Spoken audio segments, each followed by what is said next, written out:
The story begins with our two main protagonists called Asta and Yuno, who were abandoned as infants in the distant village of Hage. In a world where everyone can use magic, Yuno grows up with tremendous magical ability while Asta grows up with none, a trait he is often mocked for. One afternoon, Asta begs sister Lily to marry him, but she flatly rejects him as usual. Yuno also points out that as a nun, Lily cannot marry him. The church children are huge fans of Yuno and his magical ability, but mock Asta's lack of them in return.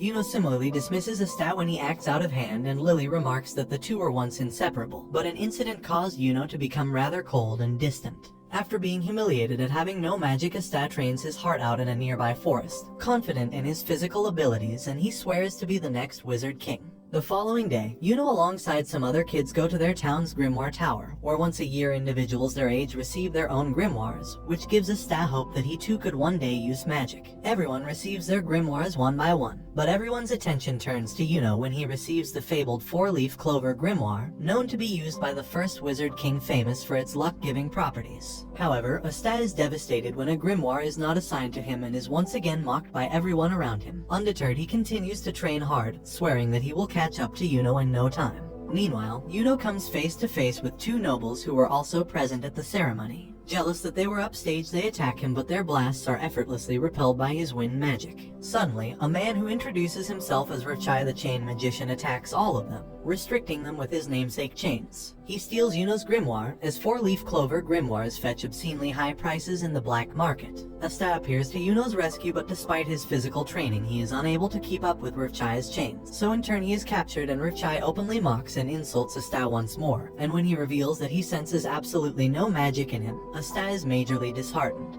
Right before Asta gives up completely, Yuno speaks up, declaring Asta to be his greatest rival. A revitalized Asta gets up, and to everyone's surprise, a black grimoire bearing the mark of a five-leaf clover appears out of thin air, where a three-leaf clover represents faith, hope, and love, and a four-leaf clover represents home. Within the five-leaf clover resides a demon. From depths of the black grimoire, a black blade comes forth. 10 years ago, Asta and Yuno were inseparable. Though Asta is the same as he always was, Yuno was quite a crybaby. The one thing they have in common is that they both admire the Wizard King, whom they hear about from the stories that Sister Lily would tell them. Even as a child, Asta wished to be the Wizard King so he can raise funds for their church. He struggles to be of help to those around him so he can be worthy of the title, failing to find anything he can do. Yuno is tasked by their father to deliver an important letter the next town over, much to Asta's annoyance. However, after Yuno delivers the letter, he is beaten by a drunkard who steals his pendant. Yuno begins to cry, but Asta appears and relentlessly attacks the much larger man. Frightened by his persistence, he gives up and leaves, and Yuno remarks that Asta always seems to do the impossible. Back in the present, Yuno watches as Asta's black blade nullifies Rivchai's chains, leaving the latter in a state of shock. Asta then declares that he will be the Wizard King even without magic. He ends up defeating Rivchai, and afterward he excitedly shows Yuno his own grimoire. Remembering their promise from when they were younger, Yuno once again declares Asta as his rival, and to prove to everyone that anyone can become the Wizard King, even if they're an orphan from a backwater town. As the sun sets, the two bump fists as they begin their rivalry to become the next Wizard King. We then come to discover that centuries earlier, a great evil that threatened to wipe out the world was defeated at the hands of a great mage, who has come to be known as the first Wizard King. This title would be passed down through the generations and assisted by the Magic Knights, who continued to keep the peace. The Magic Knights are comprised of 9 squads, and to become a Magic Knight or the Wizard King is an aspiration of all. After the events of Rivchai, both Asta and Yuno are training hard to participate in the upcoming Magic Knights exam to join one of the 9 squads. Although Father Orsi is against Asta participating, the Wizard of the Grimoire Tower reasons that it is okay for him to go, and Sister Lily agrees. The next day, Asta is joined by Nash, one of the kids from the orphanage, who says that his goal of becoming a Wizard King is pointless, as in his words, "Poor orphans like us aren't allowed to dream."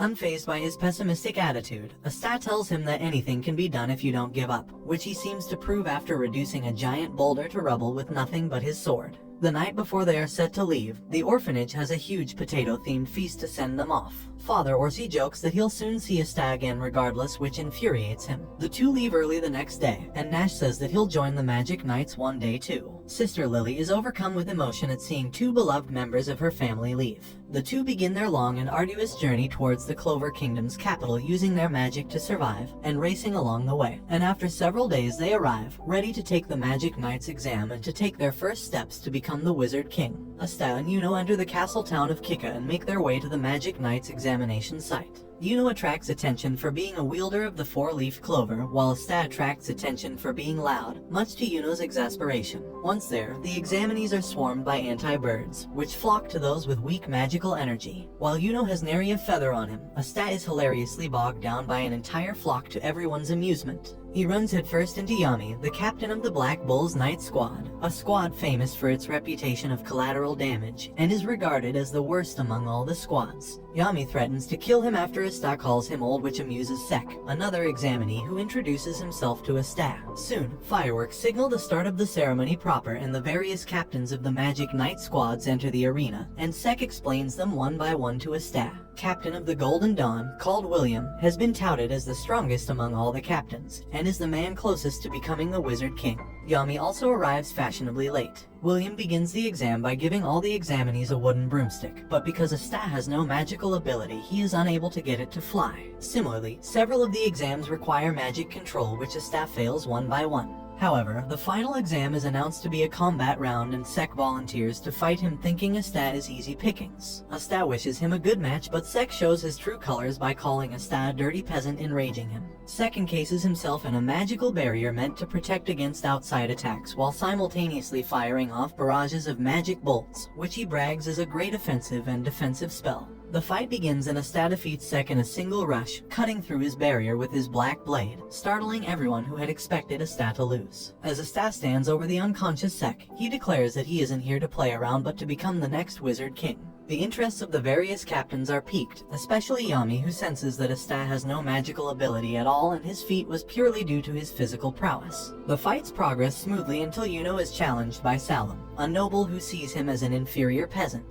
However, despite Salim using his so-called greatest attack, Yuno easily defeats him with his wind magic. Afterwards, the examinees are called forward one by one and the captains will raise their hands to indicate their interest in having them join their squad. The examinee can then pick from among the captains who raise their hands. However, if none of the captains do so, then the examinee is deemed to have failed and is forced to retire home. The selection process is surprisingly strict, with few getting any offers at all. However, once it is Yuno's turn, every single captain raises their hands, stunning everyone, as it is thought only nobles could join the Golden Dawn and Silver Eagles. Wanting the shortest path to be the Wizard King, Yuno elects to join the Golden Dawn. It is now Asta's turn, but to his horror none of the captains raise their hands. Asta is heartbroken, is soon heckled to leave the selection area, but Yami comes down to face him. He tells him such is the cruel reality of not having any magical power and asks him if he still intends to be the Wizard King. When Asta reaffirms his goal, Yami is impressed and extends him an invitation to join the Black Bulls, and tells him that maybe someday he can be the Wizard King. Asta and Yuno meet and say their goodbyes as they now go their separate ways. Yami grabs Asta and throws him through a portal created by Finral into the Black Bull's base, where he welcomes him to the kingdom's worst magic squad.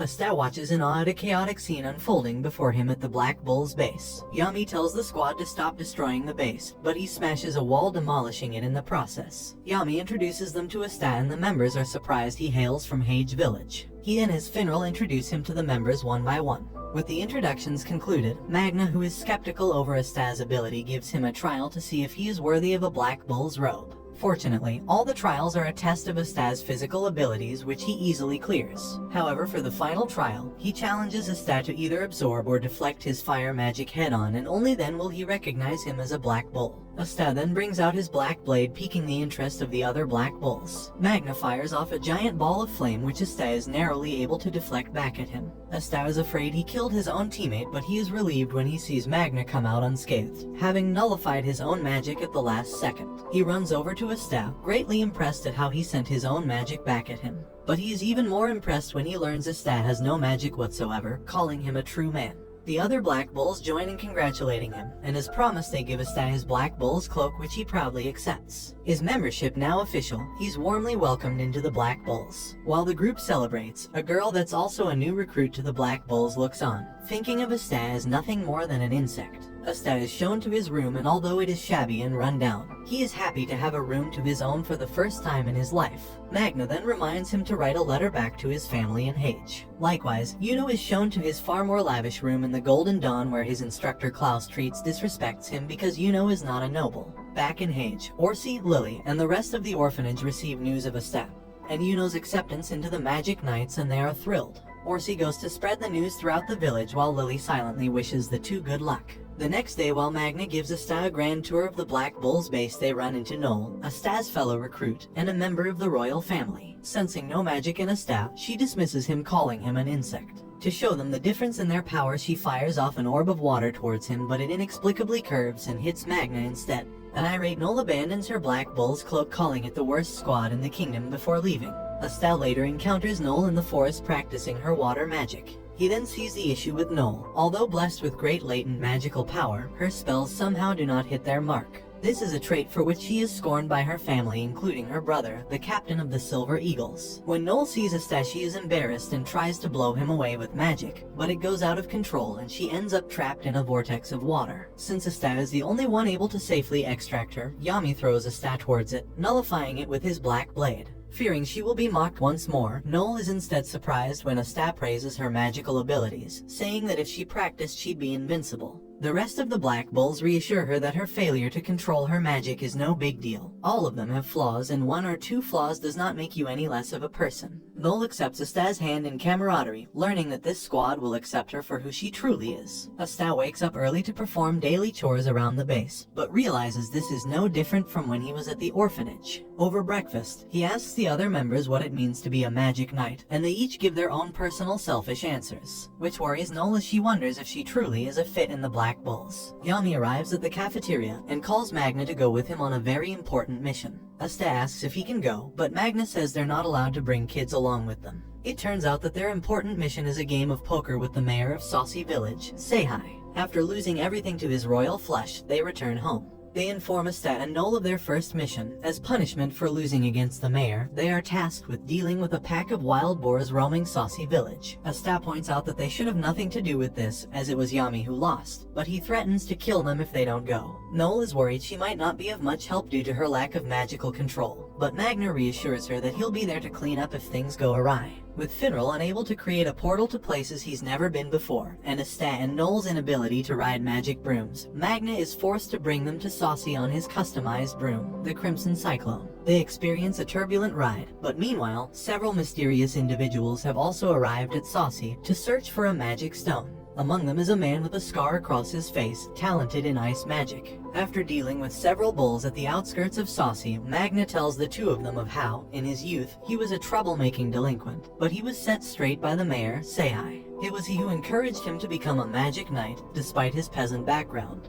When they arrive near the village, Magna is horrified to see a mist enveloping the entire town. He tells Asta to use his black blade to cut through the mist, and the three make their way into the city center, where they rescue the villagers from being impaled by icicle shards. Here, they see a scarred man named Heath, accompanied by 3 other mages, who threaten to eradicate them. When Heath says that the peasants in the village are nothing more than lowly beasts, both Asta and Magna's pride at coming from villages are hurt, and they swear to defend them with their lives. Although he is surprised at Asta's ability to cut through his magic, he begins targeting the villagers instead. Asta and Magna frantically attempt to defend the villagers, but they soon begin to be overwhelmed at the onslaught of Heath. Magna, running dangerously low on magical energy, throws everything he has, but the ice keeps coming. Heath tells them he is willing to let them go if they abandon the villagers, which Noel considers for a moment, as she feels she is holding back Asta and Magna. However, when a girl grabs the hem of her skirt, asking her to save them, she has newfound resolve, and a new magic appears in her grimoire, the Sea Dragon's Lair. She casts a huge, swirling vortex of water that defends herself and the villagers around her, as Heath is astounded at the sheer power of her magic. Heath is surprised at Noel's magic, and despite his repeated icicle volleys, they fail to penetrate her barrier. Asta takes the opportunity to mount a counterattack, but Heath cleverly makes him slip on a strip of ice. He then calmly walks towards Noel's barrier and begins freezing it bit by bit. Magna, aware of his natural advantage against Heath,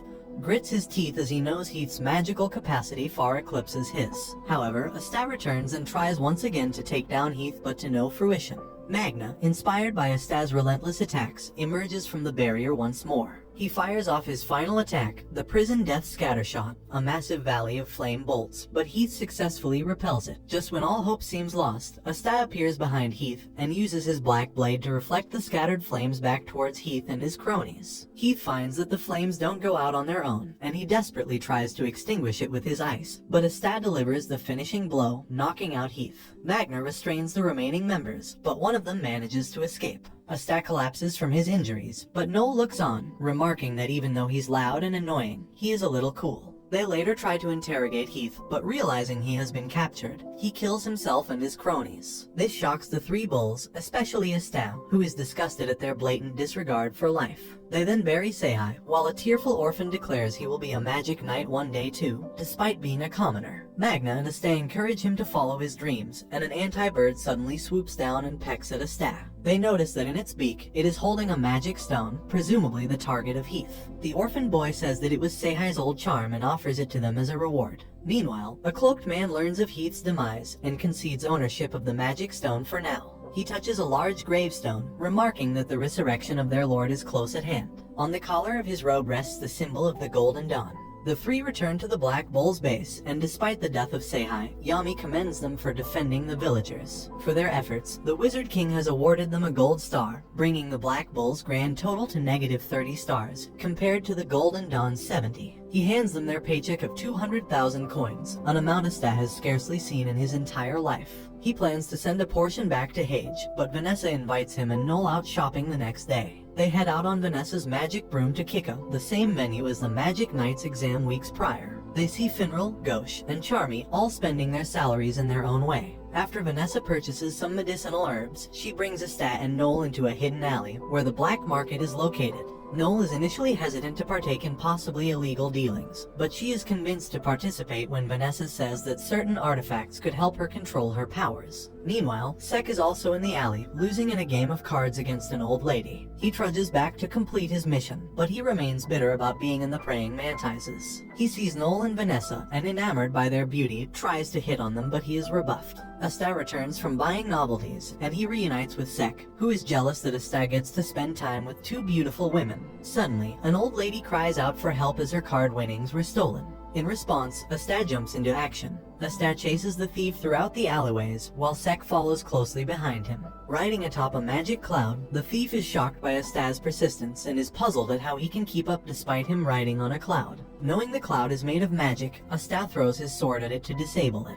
The thief crashes to the ground where Sek lies waiting to capture him. However, he is stabbed with a poisoned dagger and fears he will soon die, but Asta encourages him to live on. Vanessa arrives and treats the poison, and Sek leaves with the thief, bidding Asta, Noel, and Vanessa a farewell. The Black Bulls return the stolen money to the old lady, and they warn her to be more careful in the future. As they leave, it is revealed the old lady is not an old lady at all, as the disguise is shed, revealing it was the Magic King Julius himself all along. He is impressed by Asta's anti-magic blade, and when he looks to the sky, he sees another interesting prodigy, Yuno. Yuno, alongside his co-recruit Mimosa and his instructor Klaus, are tasked with escorting Salim towards the Heart Kingdom. Salim, Yuno's opponent during the Magic Knight's exam, inquires to his beginnings, and Yuno speaks of his hometown of Hage. Suddenly, a black cloud covers the sky, and when Yuno goes closer to investigate it, he is attacked by magic bandits. Although caught off guard, Yuno eventually defeats the band, but Klaus is skeptical as the bandits somehow targeted only Yuno and not Salim. Salim, intrigued by Hage, elects to visit the village, despite Klaus' protests. When they arrive, Sister Lily, Father Orson, and the rest of the orphans happily go out and greet Yuno, as well as their esteemed guests. They invite them to stay the night, and although Klaus objects, Salim insists on staying.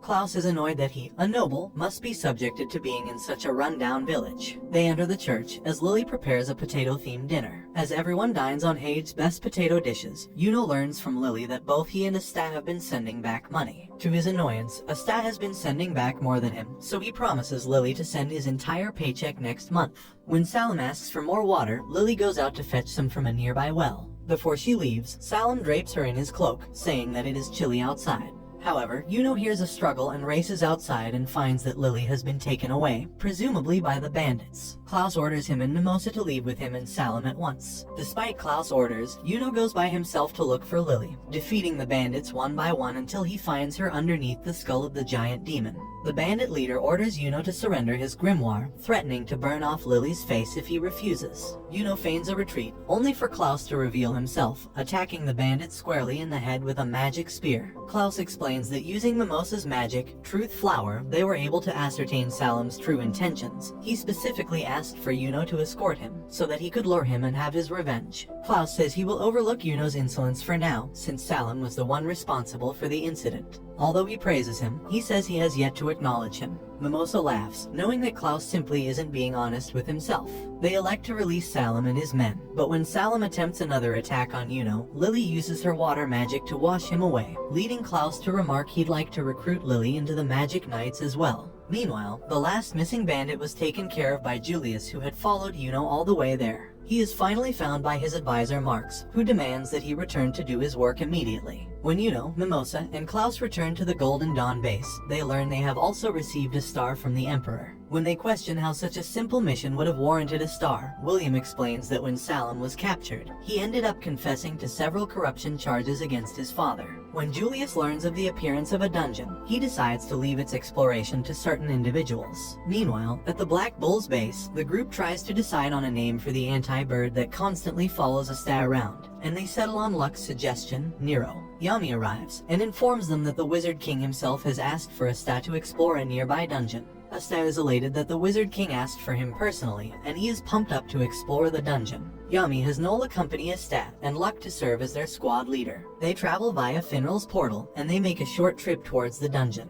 After exploring for a while, Luck senses a powerful enemy using his magic sense, and he casts his magic, Thunder Boots, to travel towards it, leaving Asta and Noel to fend for themselves, much to their dismay. Noel is self-conscious that she is alone with Asta, and hurriedly makes her way throughout the room, but she is caught unaware by a man-eating plant. Asta frees her momentarily, but he, too, is soon caught in its vines, and they are brought to the monster's gaping maw to be eaten. Suddenly, magical needles strike out at the monster, releasing them both. Noel comments on the extraordinary control of magic, and they turn to see Yuno alongside Mimosa and Klaus of the Golden Dawn. Yuno smiles, remarking to Asta that he has finally repaid his debt. And this brings the anime to an end. Comment for part 2. Don't forget to like and subscribe if you enjoyed, and turn on the notification bell so you never miss out on another video. Until next time, take care.